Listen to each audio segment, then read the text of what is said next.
नमस्कार, national film में आपका स्वागत है। मैं हूं कुमार। देखिए, आप लोग जानते हैं कि इंडिया के प्राइम मिनिस्टर नरेंद्र मोदी 28 मई को इनॉग्रेशन करने वाले हैं इंडिया की नई पार्लियामेंट का। आप लोग जानते हैं इसको लेकर काफी कंट्रोवर्सी भी चल रही है। खैर, इस वीडियो में हम पॉलिटिकल कंट्रोवर्सी के बारे में बात नहीं करेंगे। इस वीडियो में हम बात करेंगे सेंगोल की। आप लोगों ने शायद रिसेंटली न्यूज में सुना हो कि 28 मई को पार्लियामेंट की नई बिल्डिंग में सेंगोल, या जिसे इंग्लिश में कहा जाता है सेप्टर, या प्राचीन भारत में कहा जाता था धर्मदंड, उसे स्पीकर की चेयर के पास स्थापित किया जाएगा और इसे भी स्थापित करेंगे प्राइम मिनिस्टर नरेंद्र मोदी। देखिए, ये जो सेंगोल है ये इंडिया की एंशिएंट हिस्ट्री से जुड़ा है, स्पेशली तमिल हिस्ट्री से और तमिल हिस्ट्री के चोल साम्राज्य से। लेकिन इसकी एक और हिस्टोरिकल इंपोर्टेंस है और वो जुड़ी है 15 अगस्त 1947 से। इन दोनों टॉपिक पर भी बात करेंगे, लेकिन पहले जानिए कि 28 मई को किस प्रोसेस के अंडर इस सेंगोल को स्थापित किया जाएगा पार्लियामेंट की नई बिल्डिंग में, स्पीकर की चेयर के पास में। देखिए, यहाँ पर आपको थोड़ा सा बता दूं कि ये सेंगोल जिसको स्थापित किया जाएगा 28 मई को नई पार्लियामेंट बिल्डिंग में, इस सेंगोल को लॉर्ड माउंटबेटन ने सौंपा था पंडित जवाहरलाल नेहरू को 14 अगस्त 1947 को, आजादी मिलने से ठीक पहले। इसके पीछे भी एक काफी इंटरेस्टिंग किस्सा है और उसके बारे में भी बात करेंगे। लेकिन पहले बात करते हैं कि 28 मई को किस तरीके से प्राइम मिनिस्टर मोदी सेंगोल को स्थापित करेंगे नई पार्लियामेंट बिल्डिंग में। ये सेंगोल फिलहाल रखा है प्रयागराज के एक म्यूजियम में और 28 मई को इसके ट्रांसपोर्टेशन के लिए एक भव्य आयोजन किया जाएगा और वो भी पूरे तमिल ट्रेडिशन के साथ। इस सेंगोल को लेकर जो प्रोसेशन निकलेगा, उस प्रोसेशन के आगे तमिलनाडु के म्यूजिशियन ट्रेडिशनल इंस्ट्रूमेंट नादस्वरम बजाते हुए चलेंगे और ऐसा कहा जा रहा है इस प्रोसेशन के साथ साथ मोदी भी वॉक करेंगे। देखिए, तमिलनाडु में जो शैवाइट मठ्स होते हैं, यानी शिव भगवान से रिलेटेड जो मठ हैं, उनके प्रीस्ट को कहा जाता है अधिनम्स और इस सेरेमनी के लिए तमिलनाडु से अधिनम्स को लोकसभा में बुलाया जाएगा।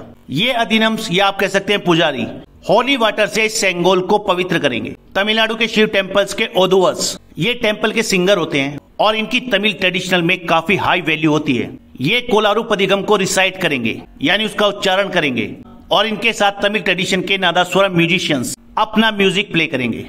इस सब के बाद ये सेंगोल प्रेजेंट किया जाएगा प्राइम मिनिस्टर नरेंद्र मोदी को और इसके बाद प्राइम मिनिस्टर नरेंद्र मोदी इस सेंगोल को एक ग्लास केस में स्थापित करेंगे स्पीकर की चेयर के पास। देखिए, इससे पहले कि सेंगोल के हिस्टोरिकल वैल्यू की बात करें, पहले आप इस सेंगोल के बारे में थोड़ा जान लीजिए। इस सेंगोल की लंबाई है 5 फीट। इस पर बहुत ही शानदार कारीगरी की गई है। सेंगोल में ये जो आप गोलाकार स्ट्रक्चर देख रहे हैं, इसे कहा जाता है सेंगोल्स ऑर्ब और ये सिंबल है पूरे वर्ल्ड का। और इसके ऊपर विराजमान है भगवान शिव के वाहक नंदी, जिन्हें प्रतीक माना जाता है जस्टिस का। वर्ड सेंगोल आया है तमिल वर्ड सेम्मई से, जिसका मतलब होता है फेयर एंड जस्ट, यानी ऐसा रूलर जो लोगों के साथ न्याय करे और धर्म को प्रोटेक्ट करे। अगर आप गौर से देखेंगे तो इस सेंगोल पर आपको इंडिया का फ्लैग भी बना हुआ दिखाई देगा। एक्चुअल में इस सेंगोल का संबंध है चोल साम्राज्य से। ये आप मैप में देख सकते हैं, ये पूरा चोल साम्राज्य था। ये इंडिया में नहीं, इंडिया के बाहर भी था। इसका टाइम पीरियड माना जाता है 300 BC से लेकर 1279 CE तक, यानी कॉमन ईरा तक। चोल साम्राज्य में जब नया राजा गद्दी पर बैठता था तो उसके राजतिलक को कंप्लीट कराते थे समयाचार्य, यानी वहां के स्पिरिचुअल लीडर्स, और वो ही ट्रांसफर ऑफ पावर को सेंटिफाई करते थे। और जब भी कोई नया राजा गद्दी पर बैठता था तो वहां के स्पिरिचुअल लीडर्स, यानी समयाचार्य, उसको ये सेंगोल दिया करते थे। ये सेंगोल प्रतीक माना जाता था जस्टिस और गुड गवर्नेंस का। तमिल हिस्ट्री के दो बहुत ही फेमस स्क्रिप्चर्स हैं, एक है शिलापतिकरम और दूसरा है मनी मेकलाई। इन दोनों स्क्रिप्चर्स में ही सेंगोल का वर्णन किया गया है और चोल साम्राज्य में सेंगोल की प्रथा हजारों साल तक चलती रही। लेकिन इंटरेस्टिंग बात यह है कि चोल साम्राज्य की एंशिएंट प्रथा अचानक से इंडिया के डेमोक्रेटिक सेटअप में कैसे रिलेवेंट हो गई। तो देखिए, ये किस्सा जुड़ा है 1947 से, जब इंडिया को आजादी मिली थी ब्रिटिश रूल से। आजाद भारत में भी ये सेंगोल ट्रांसफर ऑफ पावर का प्रतीक था। एक्चुअली हुआ क्या था, जब ये चीज डिसाइड हो गई कि ब्रिटिश लोग अब पावर को ट्रांसफर करेंगे इंडियन लोगों को, तो एक चीज को लेकर ब्रिटिश लोग डायलेमा में थे कि वो ऐसा कौन सा सिंबल होगा जो ट्रांसफर ऑफ पावर को दिखाएगा। इस चीज को लेकर पंडित जवाहरलाल नेहरू को भी कोई आइडिया नहीं था। तो उन्होंने बात की सी राजागोपालाचारी से, जो फ्रीडम फाइटर थे, इंडिया के लास्ट गवर्नर ऑफ जनरल थे।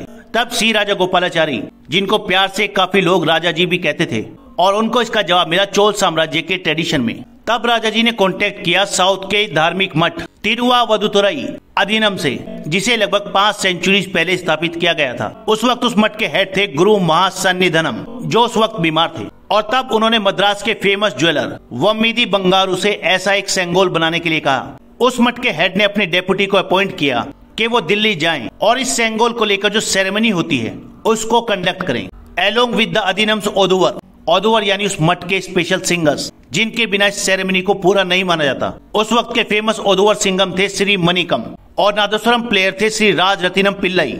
इस डेलीगेशन को स्पेशल फ्लाइट से दिल्ली लाया गया। श्री तंबीरम ने पहले सेंगोल हैंडओवर किया था लॉर्ड माउंटबेटन को और माउंटबेटन ने फिर ये सेंगोल वापस कर दिया श्री तंबीरन को। उसके बाद इस सेंगोल को प्यूरिफाई किया गया गंगा जल छिड़क कर, मंत्रों का उच्चारण करके। फिर इस सेंगोल को ले जाया गया पंडित जवाहरलाल नेहरू के पास और वहां पर विधिवत सेरेमनी कंडक्ट करके ये सेंगोल हैंडओवर किया गया पंडित जवाहरलाल नेहरू को। और ये सेंगोल पंडित जवाहरलाल नेहरू को हैंडओवर किया गया था आजादी मिलने से ठीक पहले। और इस सेंगोल के मिलने के बाद ही पंडित जवाहरलाल नेहरू ने आजादी का पहला ध्वजारोहण किया था और इसके बाद ही पंडित जवाहरलाल नेहरू ने अपनी famous tryst with the destiny speech दी थी। लेकिन देखिए हैरानी की बात यह है कि इसकी इतनी हिस्टोरिकल इंपोर्टेंस होने के बावजूद भी ये सेंगोल और इसकी हिस्ट्री कहीं खो से गए थे। लेकिन अब फिर से इसको नई पार्लियामेंट बिल्डिंग में स्थापित किया जा रहा है। तो देखिए एक बेस्ट मिक्सचर है हिस्ट्री का और मॉडर्निटी का। फिलहाल इस वीडियो में इतना ही। नेक्स्ट वीडियो में जल्द मिलेंगे। धन्यवाद।